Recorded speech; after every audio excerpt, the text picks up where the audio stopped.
The most evil kings in history. The nature of evil. Every kingdom has a crown, every crown has a man, and every man has a shadow. But some shadows are darker than history wants to remember. Cut to black. Thunder, distant horses, echoes of screams. Tonight we travel through 2,500 years of human rule to meet the kings whose cruelty shaped continents, destroyed nations, and left scars humanity still carries today. A burning torch lights a dark stone hallway. These are not myths, not legends. They were real, and their stories are carved in blood. The king who owned humans, Leopold II, a silent African jungle. Birds flee, rubber trees drip sap like tears. In the late 1800s, Belgium was a small European country, but its king dreamed of being an emperor. Leopold II, tall royal beard, cold eyes. He saw Africa not as land, but as profit. He created the Congo Free State, not a colony, not a government, a private company with 20 million people as workers, workers who could not leave, workers who could not refuse.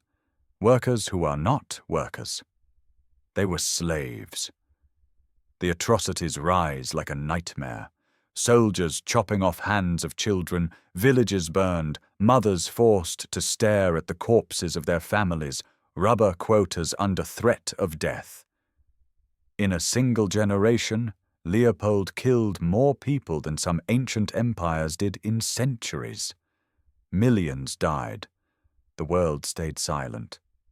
And yet, he died in his palace, wealthy, respected, unpunished. But cruelty is not always hidden behind diplomacy. Sometimes, it rides on horseback with the fury of an empire. Turn the Skull Emperor, Genghis Khan, wind howls across the Mongolian steppe. Before Belgium existed, another ruler carved his empire with fire. A lone horseman, then 100, then an endless tide. His name was Temujin, but the world knows him as Genghis Khan. Cities fell like rain. Nishapur wiped out. The Khwarezm Empire erased. The Mongols believed fear was a weapon, and Genghis sharpened it to perfection. He ordered pyramids of skulls built outside captured cities as warnings to the next. They say he killed 40 million people. He changed the climate. He made rivers run red. Yet he also brought stability, free trade, religious freedom.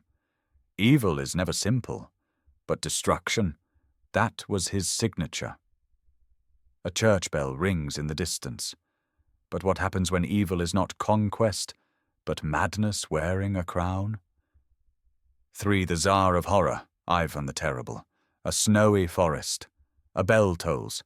Black-cloaked riders approach. Ivan IV of Russia, a boy crowned at 16, a monster by 40.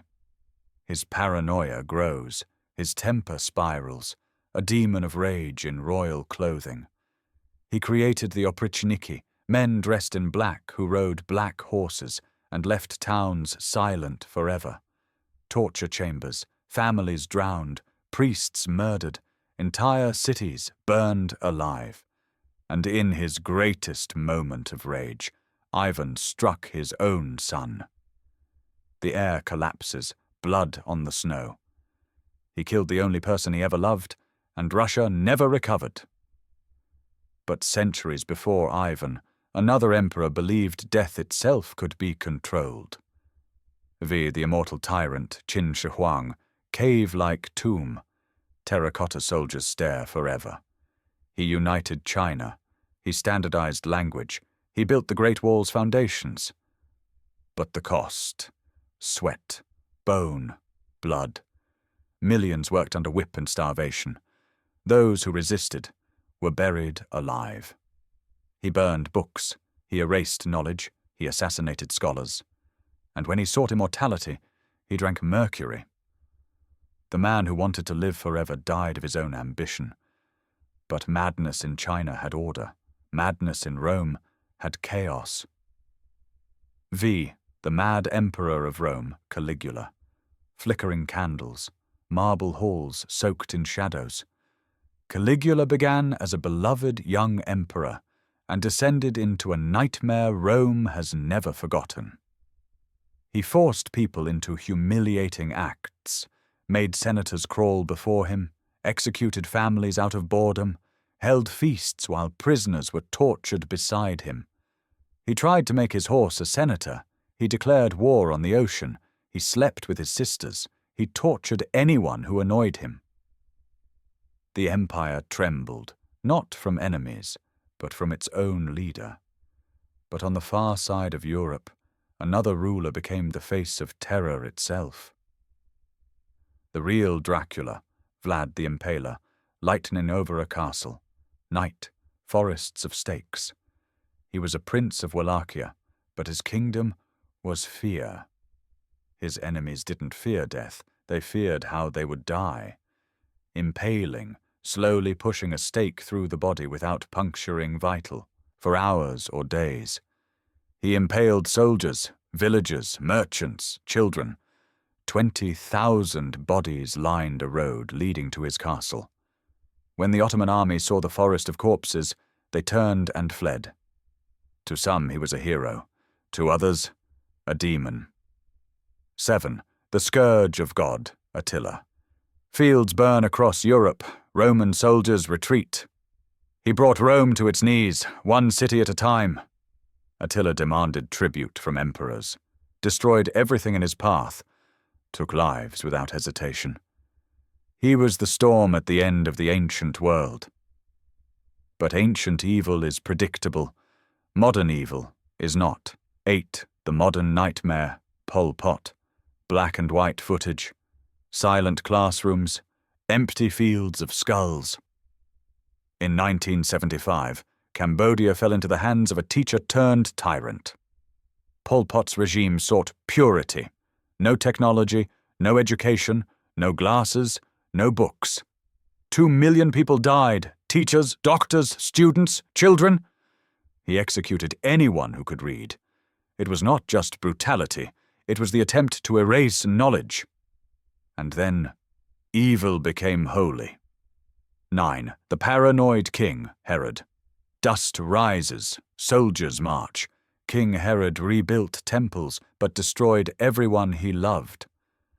He murdered his wife, his sons, his brother-in-law infants in Bethlehem, anyone who threatened his throne. He ruled with fear of others, of prophecy, of shadows. His death brought relief, not mourning. The nature of power, ruins of ancient kingdoms, broken crowns, empty thrones. We often imagine evil as a monster in a cave, or a creature in darkness. But the darkest evils wore crowns, they stood in palaces, they commanded armies, and their decisions shaped the fate of millions. These kings are gone, but the lesson remains. Crown plus power minus accountability equals monster. History is a warning, and some warnings must never be forgotten. The most evil kings in history